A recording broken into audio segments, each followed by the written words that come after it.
Vamos a trabajar un problema que nos va a permitir utilizar trayectorias termodinámicas, esta vez utilizando presión y temperatura como variables independientes. Lo interesante de este ejercicio es que nos permite utilizar trayectorias termodinámicas en problemas que involucren líquidos, sólidos y gases. Estas tres fases van a estar presentes y el problema que tenemos para resolver es la producción de hielo seco a partir de una corriente de dióxido de carbono en líquido saturado. Vamos a tener esta corriente como líquido saturado a 67 bar. Lo que hacemos es expandirlo a través de esta válvula que es adiabática y rígida, por tanto pues isentálpica, y la descarga de esta válvula va a llegar a un separador de fases donde va a ser posible obtener dióxido de carbono en fase gaseosa y el hielo seco. Nos dicen que bueno, tenemos a disposición la entalpía de vaporización a 67.01 bar, es decir, a las condiciones de entrada. Tenemos la entalpía de saturación a 1 bar, que es precisamente aquí. Ellos están saliendo en equilibrio sólido-gas, entonces nos dan esa entalpía, nos dan la temperatura, que es la temperatura de sublimación, que como pues notamos es la misma, 194.7, y adicional a eso nos dan la capacidad calorífica del gas a 1 bar. Únicamente con esta información y con los principios termodinámicos que tenemos, vamos a estar en capacidad de poder calcular la fracción de dióxido de carbono que se convierte en hielo seco. Inicialmente vamos a numerar nuestras corrientes, la corriente 1, la corriente 2 y la corriente 3. Ya, una vez tenemos numerado esto, vamos a seleccionar nuestro volumen de control, la región donde vamos a realizar el análisis termodinámico y que tiene pues la respuesta que estamos queriendo encontrar. Vamos a seleccionar entonces el conjunto válvula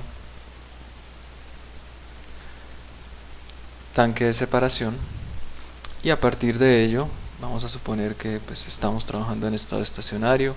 Cambios en energía cinética y potencial son despreciables en relación con los cambios de entalpía que se pueden dar en el sistema, y a partir de eso pues vamos a calcular nuestro balance de masa. El balance de masa en estado estacionario pues va a ser el flujo másico de la corriente 1 debe ser igual al flujo másico de la corriente 3 más el flujo másico de la corriente número 2. Adicional a ello, pues vamos a trabajar nuestro balance de energía de la primera ley de la termodinámica, que nos va a decir el flujo másico en 1 por la entalpía que ingresa en la corriente debe ser igual a la entalpía que sale en el sólido más la entalpía, el flujo energético asociado a la corriente número 3, que sería flujo másico por la entalpía en la corriente número 3. Estas dos serían nuestras ecuaciones que gobiernan nuestro proceso, y lo que queremos encontrar la relación, ¿cierto? Vamos a decir, queremos encontrar este valor alfa, que es cuánto se está generando de hielo seco en función de cuánto se está ingresando de aquí. Listo, entonces vamos a definir esto como alfa, ¿cierto? Si ustedes se dan cuenta, esta primera ecuación la podemos dividir entre el flujo másico 1. Podemos dividir entre el flujo másico 1, entonces nos va a quedar 1 dividido flujo másico 1 dividido flujo másico 1. De aquí, entonces podemos obtener que el flujo másico 3 sobre el flujo másico 1 es igual a 1 menos alfa. Listo. Ok, entonces ya tenemos de esta definición, ya estamos trabajando en términos de un alfa, que será la fracción que se está generando, convirtiendo en hielo seco. Lo mismo, lo propio podemos hacer acá. Vamos a dividir entre M1 todo, y esto pues nos va a quedar H1 igual a M2 sobre M1, pues será alfa multiplicado por H2 más M3 sobre M1, ya sabemos que M3 sobre M1 va a ser 1 menos alfa por H3. Podemos agrupar aquí los términos.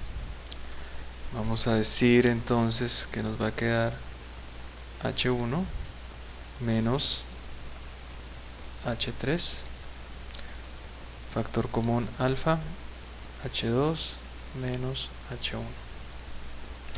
Por tanto, entonces aquí podemos despejar alfa y alfa va a ser igual a H1 menos H3 dividido H2 menos H1. Listo. Entonces ahora lo que necesitamos es, a partir de la información que tenemos de estos datos termodinámicos, generar una trayectoria termodinámica que nos permita con esos datos calcular el cambio de entalpía desde el estado 3 al estado 1 y del estado 1 al estado 2. Para ello, pues resulta útil si vamos a trabajar con, bueno, nos dicen adicional a esto que podemos suponer que la fase gaseosa pues se va a comportar como un gas ideal. Si nosotros representáramos esto en un diagrama presión-temperatura,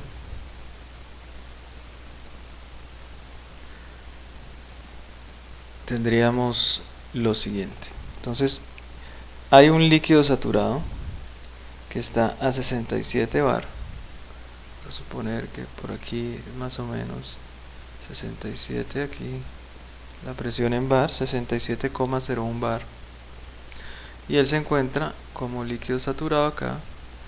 Y esta temperatura aquí serían 300 Kelvin. Entonces este sería nuestro estado 1, líquido saturado. Y el estado 2 y el estado 3, bueno, se va a expandir, ¿cierto? Y va a llegar hasta este 1 bar. Cuando estamos ya en 1 bar, él sale en equilibrio, está, entonces aquí hay una, los estados 2 y 3 se encuentran sobre esta línea de sublimación, ¿cierto? Donde el estado 2, que es el sólido, estaría pues sobre la línea de equilibrio, pero en el lado del sólido, y aquí la 3, la corriente número 3, que corresponde al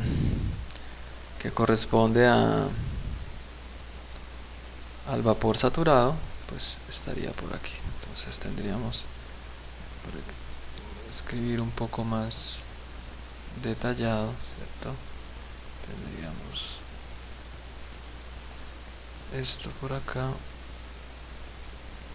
esto por acá, esto por acá. Entonces nuevamente escribamos por aquí esto.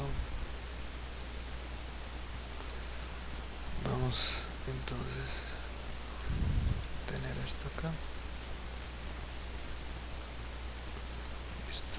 Entonces a 1 bar, y aquí vamos a tener nuestro estado 3, que corresponde a un gas, y el 2, que corresponde a un sólido. Entonces estamos en la línea de sublimación, y a esta le va a corresponder una temperatura, pues que es la temperatura de sublimación, la temperatura de equilibrio. Nos dice el problema que estamos trabajando a 194.7. entonces estado 2, estado 3, ambos les corresponde esta temperatura de 194.7 Kelvin.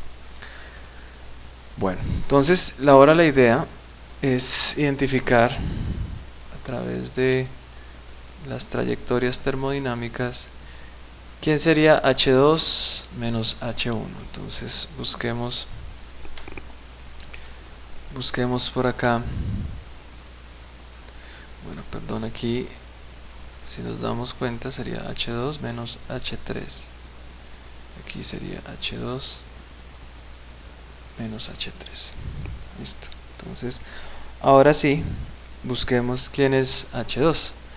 H2 es el sólido, ¿cierto? La entalpía del sólido saturado, y esta es la entalpía del gas en equilibrio con él. Es decir, esta partecita de aquí abajo, pues va a corresponder al paso de un gas, ¿cierto? Empiezo en gas y termino en sólido. Entonces este H2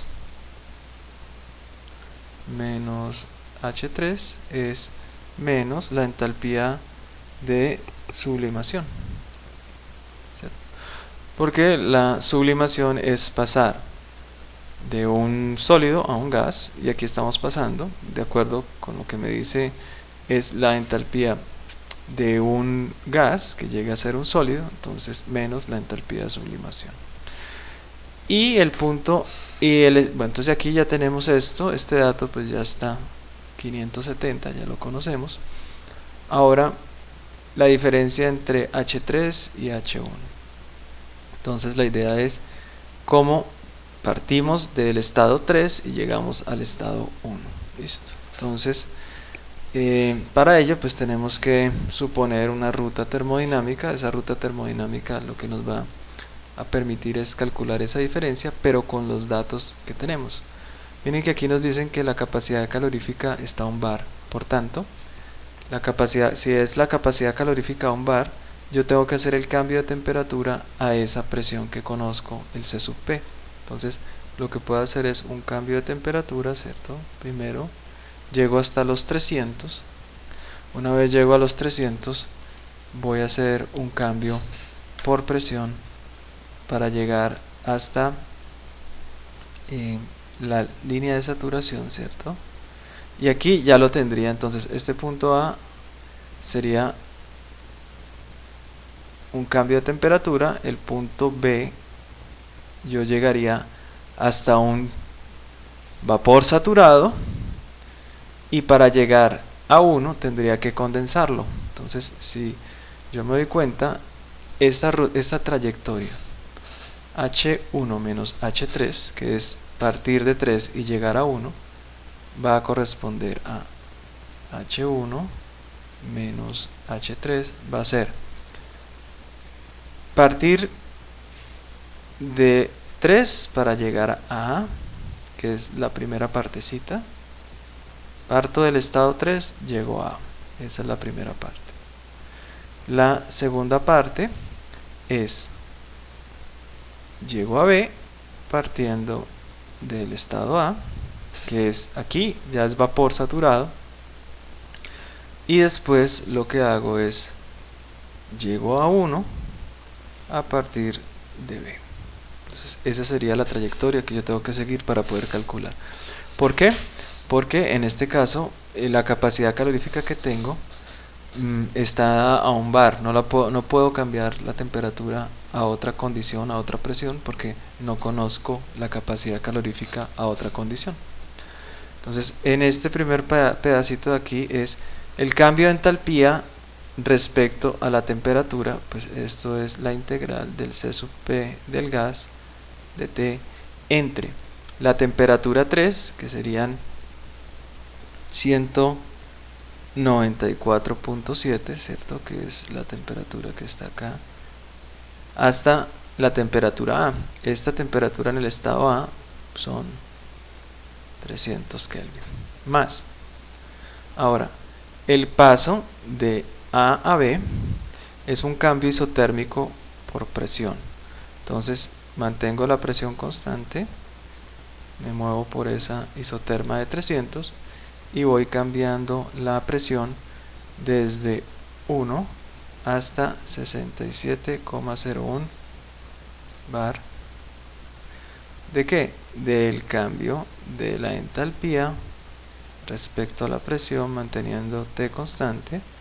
P, bueno, esa T pues realmente es la temperatura de 300, pero como me dicen que es un gas ideal, entonces sería cómo cambia la entalpía de un gas ideal respecto a la presión. Pues ya sabemos que la entalpía para un gas ideal es función exclusiva de la temperatura. Entonces esta derivada de aquí, usando la ecuación de gas ideal, nos va a dar 0. Si tuviéramos otra ecuación de estado para un gas real, pues ya tendríamos que hacer la respectiva integral. Ahora identifiquemos ese término B. B es un vapor saturado y 1 es un líquido saturado. Eso va a implicar que Esto de aquí es la entalpía de condensación, o que es lo mismo que menos la entalpía de vaporización a 67,01 bar. Listo. Entonces aquí pues nos damos cuenta que esta diferencia de entalpía H1 menos H3 va a ser esto, que ya lo tenemos, digamos, ya lo tenemos. Nos dicen que la capacidad calorífica es 26.62, la integral de eso, ¿cierto? Más 0.0363. Entonces esto, bueno, 0.0363 por T de T entre 194.7 Kelvin y 300 Kelvin, moviéndonos en una isóbara de un bar, menos la entalpía a 67.01 bar. Bueno, el valor de esa integral pues va a ser 26.62 multiplicado por 300 menos 194.7 más 0.0363, 300 al cuadrado menos 194.7 al cuadrado, dividido 2. Y aquí, pues esto nos daría, si las unidades de C sub P son kilojulios, kilomol Kelvin, esto nos da en kilojulios por kilomol. Como tenemos el dato de entalpía de vaporización, lo tenemos en kilojulios sobre kilogramo, vamos a pasar de una vez esto a unidades de kilojulios sobre kilogramo. Entonces yo sé que un kilomol de dióxido de carbono son 44 kilogramos. Entonces ya tenemos esta primera parte utilizando en términos de kilojulios sobre kilogramo, menos el HFG, en nuestro caso la entalpía de vaporización es a 67.01 bar, es 103.7. Entonces 103.7 unidades kilojulios por kilogramo de dióxido de carbono. Entonces vemos que está dimensionalmente consistente cada uno de los términos que hace parte de esta ecuación. Colocamos esos valores en una calculadora y nos va a dar que esto es aproximadamente 18,505 kilojulios sobre kilogramo. Listo. Entonces ya tenemos el numerador y también tenemos el denominador, que en nuestro caso pues es menos la entalpía de sublimación. Entonces si colocamos nosotros nuestros datos aquí, tendríamos H1 menos H3 nos está dando menos 18,505 kilojulios sobre kilogramo, dividido menos la entalpía de sublimación. Entonces la entalpía de sublimación nos dicen que es 570 kilojulios. 570 kilojulios por cada kilogramo de dióxido de carbono. Nos va a dar una cantidad positiva y al hacer la operación vamos a tener que esto es aproximadamente 0.032 la fracción que se está condensando, es decir, por cada kilogramo que nosotros alimentemos vamos a tener 0.032, que es una cantidad pues relativamente baja de, de hielo seco. Una opción interesante sería, para aumentar esa cantidad, es que podemos actuar en el numerador. Esta parte de aquí es fija, ¿cierto? Si mantenemos la presión constante. Entonces, entre más alejemos H3 de H1, la entalpía en 1 de la entalpía en 3, vamos a poder obtener una mayor cantidad de hielo que se podría condensar. Entonces, si nosotros, por ejemplo, pensáramos en una integración energética donde tomamos esta corriente gaseosa y hacemos que preenfríe, ¿cierto? Preenfríe esta corriente de CO2 líquido, vamos a tener una temperatura menor, y esa temperatura menor va a hacer que la entalpía sea menor, y a medida que la entalpía disminuya, vamos a estar en capacidad entonces de aumentar esa fracción de hielo seco que se puede trabajar, que se puede utilizar, que se puede obtener. Entonces vemos que de esta manera, pues a partir de trayectorias termodinámicas podríamos realizar un cálculo y un diseño preliminar para la producción de hielo seco.